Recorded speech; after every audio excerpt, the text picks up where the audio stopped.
श्रवण कुमार की कथा। महाराज दशरथ ने कहा, कौशल्य, यह मेरे विवाह से पूर्व की घटना है। एक दिन संध्या के समय अकस्मात मैं धनुष बाण ले रथ पर सवार हो शिकार के लिए निकल पड़ा। जब मैं सरयू के तट के साथ साथ रथ में जा रहा था तो मुझे ऐसा शब्द सुनाई पड़ा मानो वन्य हाथी गरज रहा हो। उस हाथी को मारने के लिए मैंने तीक्ष्ण शब्दभेदी बाण छोड़ दिया। बाण के लक्ष्य पर लगते ही किसी जल में गिरते हुए मनुष्य के मुख से ये शब्द निकले, आ मैं मरा। मुझ निरपराध को किसने मारा? हे पिता, हे माता, अब मेरी मृत्यु के पश्चात तुम लोगों की भी मृत्यु जल के बिना प्यासे ही तड़प तड़प कर हो जाएगी। न जाने किस पापी ने बाण मारकर मेरी और मेरे माता पिता की हत्या कर डाली। इससे मुझे ज्ञात हुआ कि हाथी की गरज सुनना मेरा भ्रम था। वास्तव में वह शब्द जल में डूबते हुए घड़े का था। उन वचनों को सुनकर मेरे हाथ कांपने लगे और मेरे हाथों से धनुष भूमि पर गिर पड़ा। दौड़ता हुआ मैं वहां पर पहुंचा जहां पर वह मनुष्य था।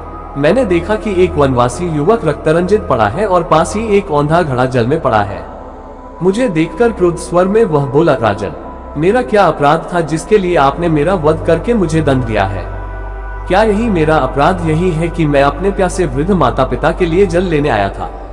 यदि आपके हृदय में किंचित मात्र भी दया है तो मेरे प्यासे माता पिता को जल पिला दो जो निकट ही मेरी प्रतीक्षा कर रहे हैं।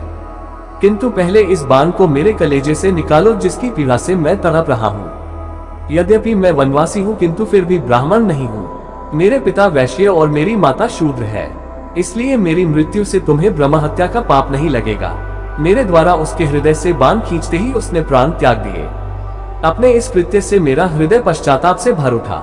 घड़े में जल भर कर मैं उसके माता पिता के पास पहुंचा। मैंने देखा वे दोनों अत्यंत दुर्बल और नेत्रहीन थे। उनकी दशा देखकर मेरा हृदय और भी विदीर्ण हो गया। मेरी आहट पाते ही वे बोले, बेटा श्रवण, इतनी देर कहाँ लगाई? पहले अपनी माता को पानी पिला दो क्योंकि वह प्यास से अत्यंत व्याकुल हो रही है।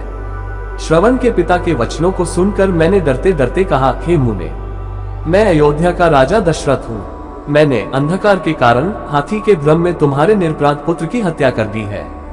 अज्ञानवश किए गए अपने इस अपराध से मैं अत्यंत व्यथित हूँ। आप मुझे दंड दीजिए। पुत्र की मृत्यु का समाचार सुनकर दोनों विलाप करते हुए कहने लगे, मन तो करता है कि मैं अभिशाप देकर तुम्हें भस्म कर दूं और तुम्हारे सिर के 7 टुकड़े कर दूं, किंतु तुमने स्वयं आकर अपना अपराध स्वीकार किया है, अतः मैं ऐसा नहीं करूंगा।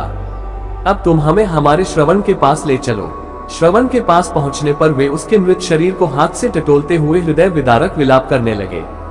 अपने पुत्र को उन्होंने जलांजलि दिया और उसके पश्चात वे मुझसे बोले, हे राजन, जिस प्रकार पुत्र वियोग में हमारी मृत्यु हो रही है उसी प्रकार तुम्हारी मृत्यु भी पुत्र वियोग में घोर कष्ट उठाकर होगी। शाप देने के पश्चात उन्होंने अपने पुत्र की चिता बनाई और पुत्र के साथ वे दोनों स्वयं भी चिता में बैठ जलकर भस्म हो गए।